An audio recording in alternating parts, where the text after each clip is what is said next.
오늘의 사연 시작합니다. 안녕하세요. 50대 가정주부이며 이 채널을 자주 듣고 있는 애청자입니다. 저는 최근에 여고동창과 오랜만에 만나서 제가 좋아하던 오빠의 소식을 듣고 너무 가슴이 아파서 사연을 쓰게 되었습니다. 우리 셋의 인연은 1990년 제가 고등학교 3학년이던 시절에 시작되었습니다. 저는 한창 입시로 바쁜 상황이었고 친구가 하자는 대로 비밀 과외로 영어 수학을 배우기 시작했습니다. 당시에는 과외가 불법이었기에 다들 내색 않고 몰래 대학생에게 영어, 수학 같은 중요 과목을 배우는 경우가 많았지요. 저와 제 친구는 매주 2번씩 친구의 집에서 대학생 오빠에게 배우고 있었는데 그 오빠가 아주 좋은 대학을 과 수석으로 입학했기에 우리가 매달 그에게 갖다 바치는 수업료도 제법 되었습니다.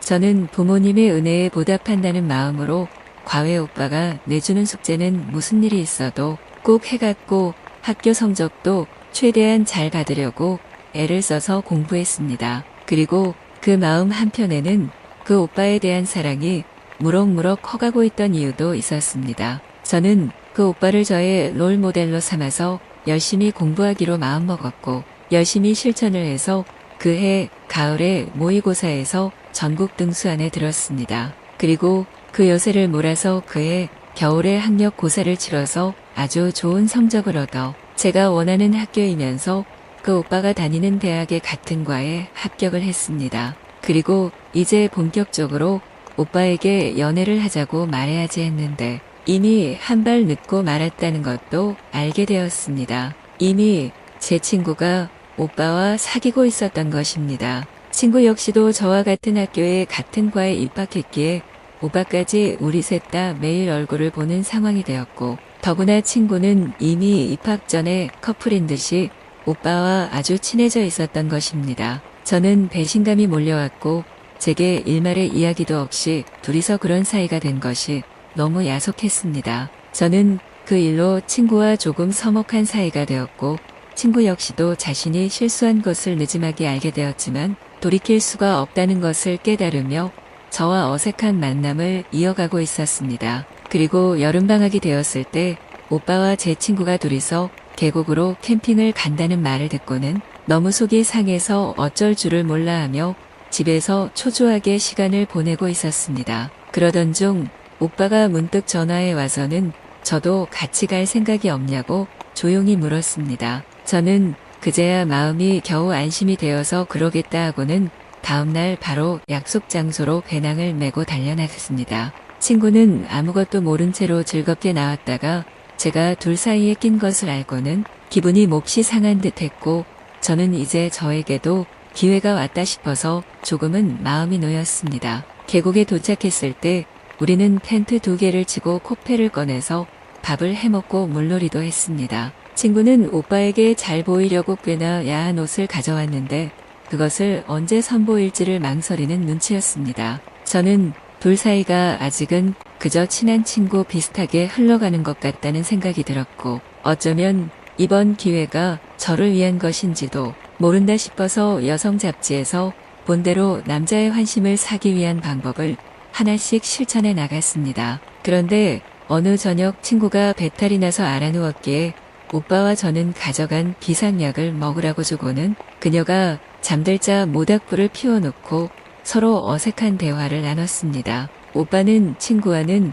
그저 친하게 지내는 것으로 마무리할 생각인 듯 했습니다. 친구네 집은 아버지가 꽤 엄격하시고 오빠네에 비해서 굉장히 잘 사는 축에 속했습니다. 더구나 오빠의 부모님 2분 모두가 불의의 교통사고로 오빠가 고등학생이던 시절에 돌아가셨기 때문에 오빠는 누나 손에서 컸다고 했습니다. 하지만 그 시련에도 굴하고 오빠가 그 좋은 학교를 들어갔음에도 세상은 그다지 호의적인 시선을 보내지는 않았던 모양이었습니다. 저는 오빠의 아픈 부분이 무엇인지 정확히 알게 되었고 우리 집은 오빠를 충분히 받아들여 줄 거란 확신으로 그의 마음을 그날 제가 훔쳐버려야겠다는 생각을 했습니다. 친구는 옆 텐트에서 아파 누워 자고 있었고 우리는 나머지 텐트 안으로 들어가서 나른한 기분에 취해 둘만의 은밀한 시간을 보냈던 것입니다. 그 일로 오빠는 저와 연인으로 발전했고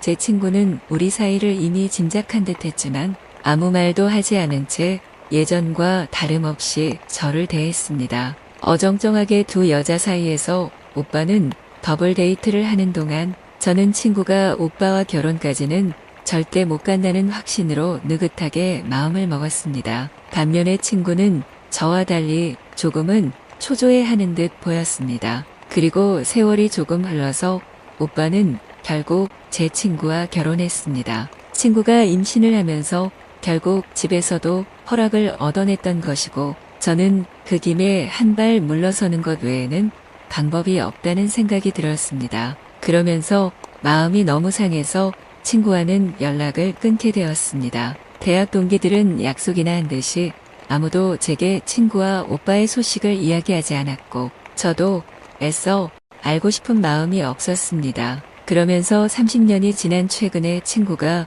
저의 연락처를 어렵게 알아내어 저를 찾아왔던 것입니다. 오빠와 친구는 결혼 후 서너 해를 같이 살다가 헤어졌다고 했습니다. 원인은 오빠에게 다가온 정신착란 비슷한 증세 때문이었습니다. 이로 인해 그는 가족들을 몹시 힘들게 했고 폭력 성향이 날로 강해졌으며 정체불명의 압박감 때문에 정상적인 사회생활이 힘들어져 가정경제도 점점 어려워졌다고 합니다. 친구는 우선은 정신적으로 너무 많이 힘들었고 오빠도 자신과 더 이상 부부로서의 삶을 원하지 않아 했기에 그를 놓아주었다고 합니다. 애초에 자신이 억지로 우겨서 오빠와 사귀기 시작한 것이었고 이후로는 자신의 모력으로 임신을 하고 이 일을 계기로 부모님을 어렵게 설득해서 한 결혼이었다 합니다. 아무것도 모르고 그저 청소년기부터 좋아했던 사람에게 매달려서 결혼까지 감행했던 것이었지만